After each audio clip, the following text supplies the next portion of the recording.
Cuando migras, la vida cambia y también cambian las finanzas.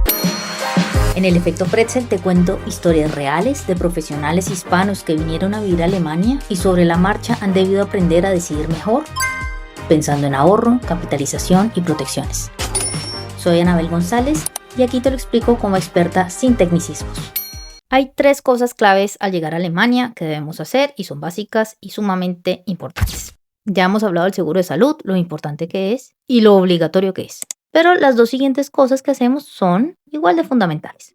La primera, sin duda, el registro en la ciudad, el empadronamiento, en donde avisamos nuestro lugar de residencia. Y la segunda es abrir la cuenta bancaria. La oferta respecto a cuentas para recibir, por ejemplo, el dinero de tu salario es alta. Hay bancos más tradicionales alemanes y están los llamados neobancos. Nos es posible tener varias cuentas de banco, según los servicios que presten y lo que mejor se ajuste a nuestra forma de ser. Por ejemplo, un neobanco es si podemos manejar las cosas más virtualmente. O tenemos un banco tradicional si nos gusta tener una oficina a la cual asistir. O por ejemplo, según nuestra situación, si estamos casados o viviendo con nuestras parejas, tener por ejemplo una cuenta conjunta para los gastos que son de ambos, sería ideal. O por ejemplo, tener una cuenta con algún producto que nos ayude a ahorrar y que ese ahorro tenga un interés. Otra cosa que hay que tener en cuenta es que aun cuando hay bancos de otros países que hacen muy fácil abrir la cuenta, hay que recordar que en Alemania existe lo que se llama el seguro de depósitos. ¿Y esto qué es? Es una garantía legal que protege tu dinero si el banco quiebra o entra en insolvencia.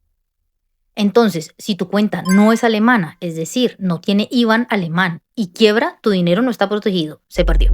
En Alemania, las cuentas corrientes, las cuentas de ahorro, los depósitos a plazo, todas esas cuentas están protegidas hasta 100.000 euros. En principio, como decía, es bastante sencillo porque hay mucha oferta.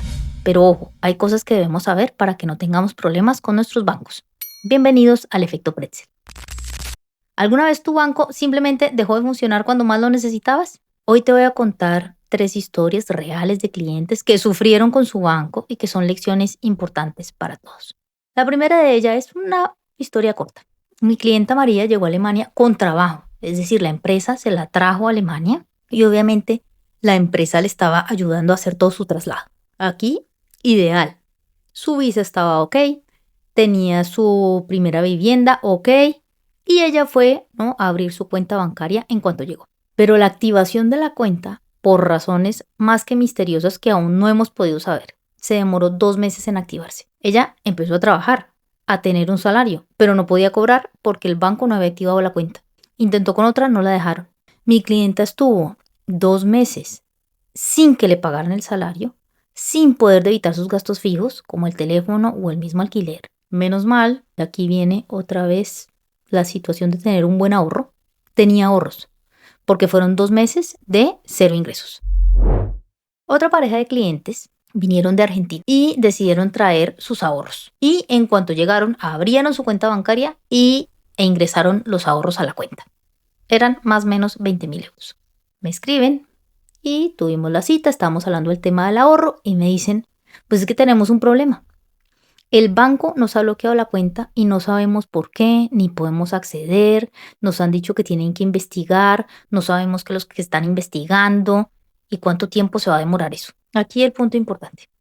En Alemania los bancos tienen regulaciones muy estrictas sobre la prevención del lavado de dinero y el financiamiento del terrorismo. Esto significa que una cuenta puede ser revisada, limitada e incluso bloqueada si el banco detecta movimientos considerados inusuales o si el cliente no puede justificar claramente el origen del dinero. La autoridad que lo supervisa se llama el BaFin, junto con otras unidades financieras, así como, digamos, dentro de la ley alemana, ¿no? La ley de lavado de dinero. Un ejemplo de esos movimientos inusuales son: 1. Recibir 10.000 o 20.000 euros desde otro país sin explicación clara. 2. Movimientos frecuentes entre cuentas personales. 3. Y muy importante para nuestros inversores activos, el cambio de cripto o de fintechs. Los bancos generalmente monitorean países considerados de riesgo, movimientos frecuentes fuera de la Unión Europea, transferencias fragmentadas o patrones que se llaman como sin lógica económica. Países de alto riesgo para los bancos alemanes, países de Latinoamérica, que son los que nos interesan, son 2 actualmente, ¿no? Bolivia, que acaba de entrar a la lista en enero de este año, y Venezuela, que entró el año pasado a la lista. Y aquí nos preguntamos, pero claro, el cliente era de Argentina, ni de Bolivia ni de Venezuela. Para este caso lo que pasó es que esos 20.000 euros, además de ser una suma que llama la atención, es que pasaron tres cosas. Una, el cliente acaba de abrir la cuenta. En segundo lugar, por supuesto, nunca antes había habido un movimiento de este tipo. Y tres, muy ligado al anterior, el perfil declarado no coincide. Evidentemente no había hecho ninguna declaración. Les tocó esperar 5 meses para que el banco les desbloqueara la cuenta, sin ahorros y con los pagos acumulándose. La tercera historia es de una clienta que es autónoma. Como autónomos, como yo lo soy, ¿no? Tenemos que estar muy pendientes de las notificaciones, especialmente del Finanzamt, porque pagamos impuestos todo el año, no solamente cuando presentamos la declaración. Esta clienta pagaba impuestos sobre el ingreso y el impuesto comercial, el Gewerbes. Ella paga esos dos tipos de impuestos, como pasa, por ejemplo, con nosotros, los asesores financieros. Presentó sus impuestos del año y el Finanzamt le envió el cobro. Ella no revisó el buzón hasta como 2 semanas después. Y volvemos al tema que hay que revisar el buzón. Siempre. El caso es que finalmente leyó la carta y pagó los impuestos, con un monto adicional por el retraso. Aquí vino lo grave. Como se demoró en pagar, el Finanzamt ya había enviado una notificación al banco de bloqueo de cuenta porque no había pagado los impuestos. Es decir, la notificación ya había llegado, ella pensando que todo estaba ok, y de pronto le llega un mensaje del banco. Su cuenta ha sido bloqueada porque no ha pagado los impuestos. Con la cuenta bloqueada puede entrar dinero, pero no puedes sacar nada. No puedes pagar nada. Lo que tienes que se descuenta automáticamente rebota. Después, por supuesto, del pánico inicial, decidió llamar al banco y les dijo que eso ya estaba pagado, ustedes lo tienen ahí. Y el banco, un neobanco, le dijo que necesitaba una notificación del Finanzamt que debía ser enviada a ellos por fax. Aquí hay que decir que el banco debe recibir eso directamente del Finanzamt. Así tú tengas la carta que envió el Finanzamt, no la puedes enviar tú. Y seguían pasando los días y acumulándose los pagos. Mi clienta llamó al Finanzamt varias veces. En el Finanzamt le decían que todo acá ok, que todo estaba en verde y que se había enviado la notificación por posta al banco y que se habían enviado 2 notificaciones. Ahí ella les decía que por favor envíen la notificación por fax, como le había dicho el banco. Y el Finanzamt le decía, no, nosotros no enviamos ningún fax, lo enviamos por posta. Y el banco insistiendo en el fax. Ese documento no sabemos si al final llegó. Todos los días llamando al banco si había llegado el documento, hasta que hubo un momento que el banco le preguntó si el Finanzamt tenía la dirección correcta del banco. ¡Qué locura! Si les llega la notificación del bloqueo, les llega la notificación del desbloqueo.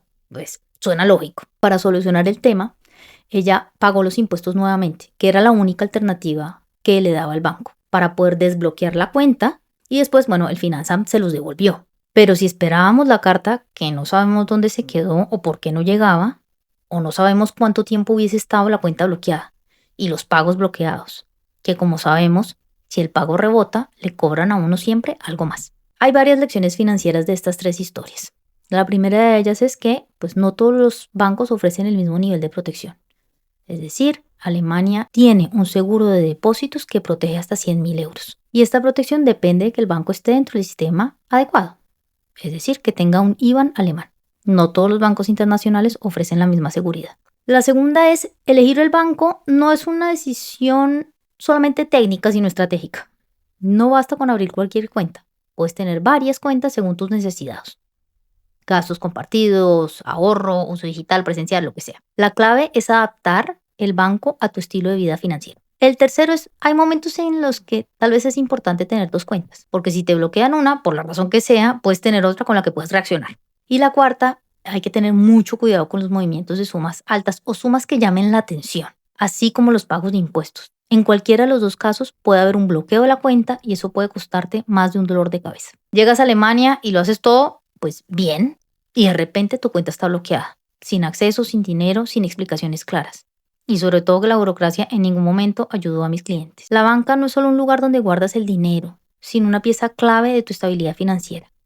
Entender cómo funcionan los bancos, sus riesgos y sus protecciones te permite tomar mejores decisiones y evitar sorpresas cuando más lo necesitas. Nos encontramos en el próximo episodio porque aún hay muchas historias que tu bolsillo necesita escuchar. Gracias por escuchar el efecto Pretzel. Si te sirvió, compártelo y déjame tu pregunta para los próximos episodios. Y recuerda, protégete cuando estás bien, capitaliza, ahorra, activa tus protecciones e invierte. Nos oímos la próxima con más historias que tu bolsillo quiere escuchar.